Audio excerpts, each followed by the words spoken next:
Okay, yesterday I mentioned that Dave Barry had written a Twilight parody called Fangs of Endearment, a vampire novel. It's not really a novel because it's like 3 chapters and maybe like 20 pages or whatever. But I figured I'm going to try to read this, and hopefully I can do this, and we will see. So, relax, and let's get going. Chapter 1. Warning. With a feeling of ominous foreboding based on the cliffhanger ending of the last book, I turned my battered old pickup truck into the last remaining parking spot outside Creepstone High School. I glanced in the rearview mirror and scrunched my forehead in dismay as I realized for the millionth time that I did not consider myself at all attractive, although roughly 85% of the male characters I encounter either fall in love with me or want to kill me or both, and in the movie version I'm portrayed by a total babe. Heaving a sigh of exasperation, I creaked open the truck door and, with my trademark charming clumsiness, fell out face first. But before I hit the asphalt, Phil was there to catch me, having covered the 75 yards from his luxury car to my truck in 0.2 of a second, although fortunately nobody noticed this because Phil is brilliantly clever and the other students at Creepstone High have the observational skills of boiled ham. Phil swooped me into his arms using the super vampire strength that he has in addition to his super vampire speed and his ability to read minds, perform complex mathematical calculations in his head, assemble a working nuclear submarine entirely from clock parts, and recite all the lyrics to Guys and Dolls backwards. "Good morning," he breathed calmly. For a moment I was unable to respond because I was so stunned, as I will be many, many more times in this novel, by how unbelievably handsome he is, with his perfect face and chiseled cheekbones, and his gorgeous eyes that change color depending on how recently he has sucked all the blood out of a live bear, and his perfectly teased hair tousling down over his broad, gorgeous forehead, specked with beautiful little perfect beads of condensation caused by the fact that he has the same body temperature as an Eskimo pie. Even though my unfashionable dress that I was wearing, because I don't care about fashion despite being so attractive to men, I could feel the chill of his granite-hard arms. It was like being hefted by a robot that had spent the night in a cold meat locker. I was in heaven. "Put me down," I insisted in a tone of determined insistence. "Why?" he questioned, arching a single perfect gorgeous eyebrow in a quizzical arch. "I have to get to class," I asserted, struggling ineffectively to escape his powerful yet sensitive grasp. "There's plenty of time," he retorted with a twisting smirk of his perfect lips.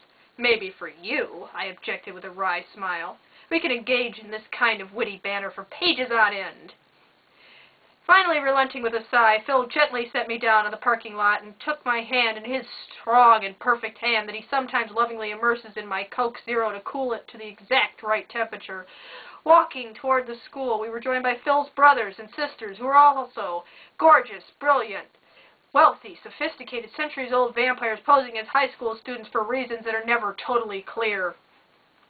As we entered the school, I felt Phil's grip tighten, possibly fracturing my ring and index fingers. Looking up, I saw the reason. Stuart was striding toward us in an ominous way. Stuart is a member of an indigenous tribe of Native Americans who become werewolves at puberty in addition to developing acne. They do not get along with the vampires. One time in boys' phys ed, the two sides played each other in volleyball, and before it was over, 7 civilian students had been disemboweled. This could have created a real stink had not the Creepstone High authorities, who are even less observant than the student body, concluded that the cause was an unusual fast-acting stomach flu. But tension still simmered, as I could see by the dark look in Stuart's brooding, smoldering, husky eyes. He's not as handsome as Phil, who makes Brad Pitt look like yak butt. But he's still attractive in his own lanky, darkly smoldering, indigenous, tribal way, and it goes without saying that he's in love with me and wants to marry me. I'm in love with him too, but not as much as I am with Phil, who, if all goes well, is going to make me a vampire soon so we can spend all eternity being gorgeous and sensitive and sucking on bears together. I long for that day, but I hate knowing that I am hurting Stuart so badly by being so attractive to him without trying to, or consequently realizing that I am. "Hello, Stuart," I mouthed with a facial expression of sorrowful chagrin. He looked at Phil with a look of pure lanky indigenous hatred before turning to me and replying with a voice drenched in the aching and smoldering longingness of a powerful emotion that I knew he could never express in words. "Hello." "What do you want?" hissed Phil, with anger through his perfect white teeth, although not the ones that were currently retracted. "I'm not talking to you, leech," retorted Stuart with a flash of anger that made me worry that he was about to sprout full-body fur and teeth the size of steak knives, which could lead to bloodshed, death, and, if the school authorities witnessed it, detention. "Stop it, you two," I protested, my heart filling with despair at how much these two attractive males, despite being mortal enemies with completely different lifestyles and diets, were so much alike, in the sense of being insanely crazy for me. "What is it, Stuart?" I added in sincere voice of concerned friendship. He looked at me with his dark, lanky eyes, and for a moment I saw in his expression the thoughtful and caring young man with whom I'd shared so many emotional moments in the previous book, without ever actually doing it. Suddenly his expression changed to one of dark foreboding. "If you go out in the woods today," he whispered, "you'd better not go alone."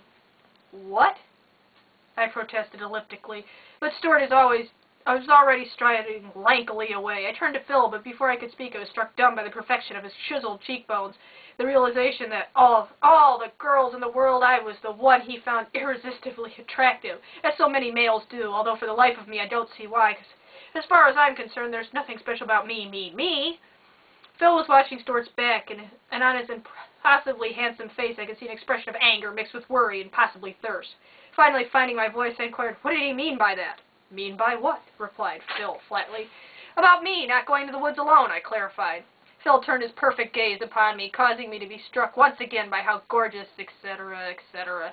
"I'm sure it's nothing," he soothingly, calmly added. "I'm especially sure it's not Denise, the vengeful, psychopathic female vampire from the previous book who vowed to hunt you down and torture you to death and who's been sighted recently in the woods around Creepstone.